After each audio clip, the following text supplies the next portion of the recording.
Hi friends, welcome to DM classes. In last session we have completed practice set 3.3. Now today we will start with angle bisector theorem. Now angle bisector theorem part 1. Every point on the bisector of an angle is equidistant from the sides of the angle. Given ray QS is the bisector of angle PQR, point A is any point on ray QS, segment AB is the perpendicular of ray QP and segment AC is the perpendicular of ray QR. To prove segment AB is congruent to segment AC. Proof. In triangle BQA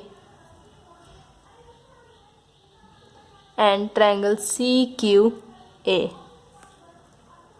सबसे पहले हम diagram बना लेते हैं.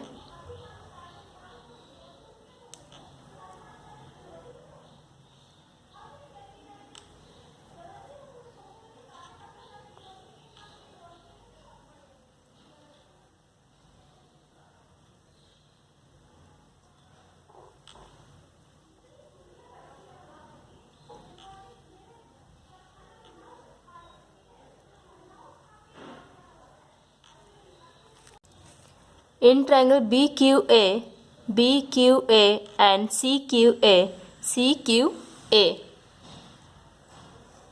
segment QA is congruent to segment QA.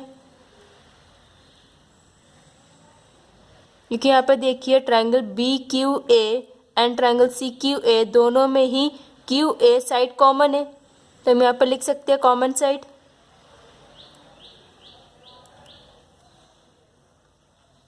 And angle QBA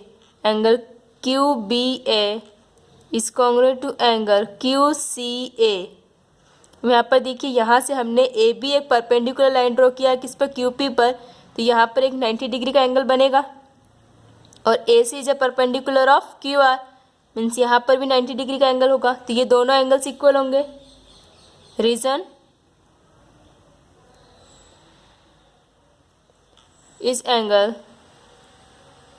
is of measure 90 degree.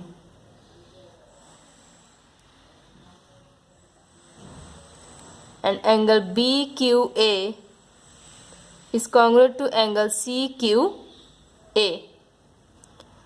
अब देखिए यहाँ पर BQA एंड CQA ये दोनों एंगल्स इक्वल है बाय रे QS. QS is the bisector of angle PQR, is the bisector of angle PQR. Therefore, triangle BQA is congruent to triangle CQA by SAA test. Therefore, segment AB is congruent to segment AC by corresponding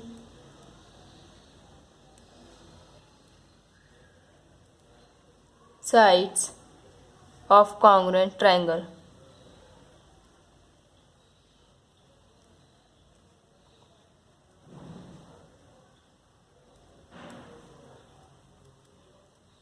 Hence proof. Part 2. Any point equidistant from sides of an angle is on the bisector of the angle. Given A is a point in the interior of angle PQR, segment AC is the perpendicular of ray QR, segment AB is the perpendicular of ray QP, and AB equal to AC. To prove ray QA is the bisector of angle PQR, that is angle BQA equal to angle CQA. Part 2.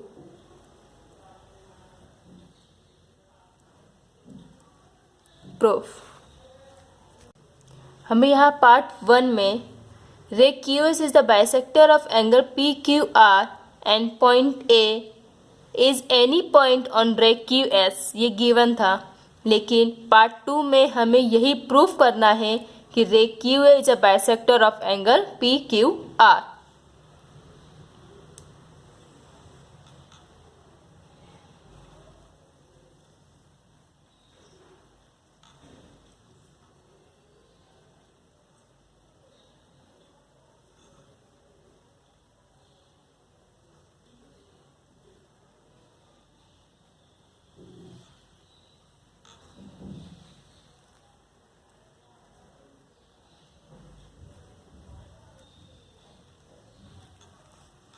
अब देखिए यहाँ पर हमें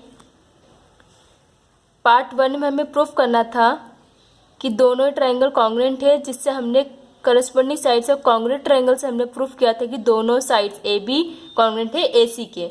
अब हमें यहाँ पर proof करना है कि angle B Q A is congruent to angle C Q A, जबकि पार्ट 1 में हमें यह गिवन था, जस्ट उसका अपोजिट हमें यहाँ पर प्रूफ करना है।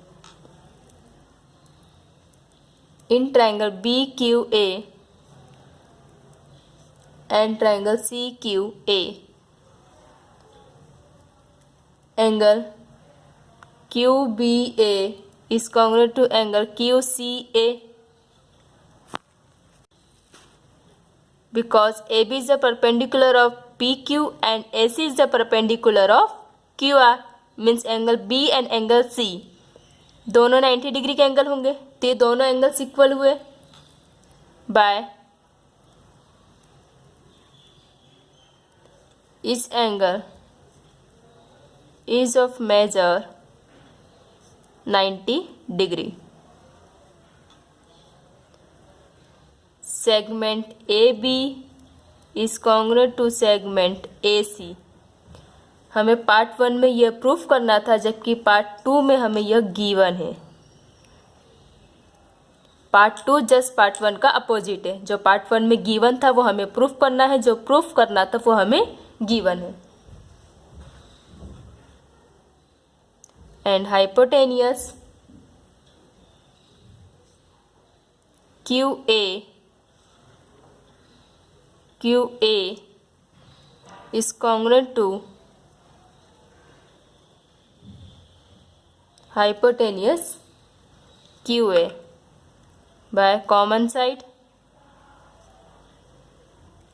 क्योंकि देखिए यहाँ पर दोनों ही ट्रायंगल्स में QA कॉमन है, तो हमने QA कॉन्ग्रुएंट टू QA लिख दिया। Therefore triangle BQA is congruent to triangle CQA।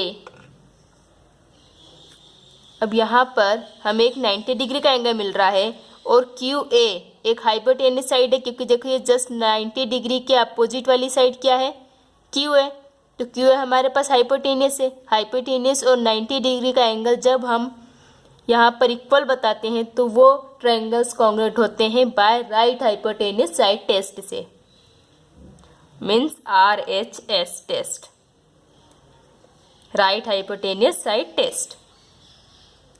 Therefore अब जैसे ही हमने यहाँ पर दोनों ट्रायंगल्स को कॉन्ग्रुएंट प्रूफ करने के बाद में दोनों साइड्स को इक्वल बताया था, किससे? Corresponding sides of congruent triangle से। अब यहाँ पर हम दोनों एंगल्स को कॉन्ग्रुएंट बताएंगे, BQA एंड CQA को कॉन्ग्रुएंट बताएंगे, किससे? Corresponding angles of congruent triangle से। Therefore angle BQA is congruent to angle CQA by CACT,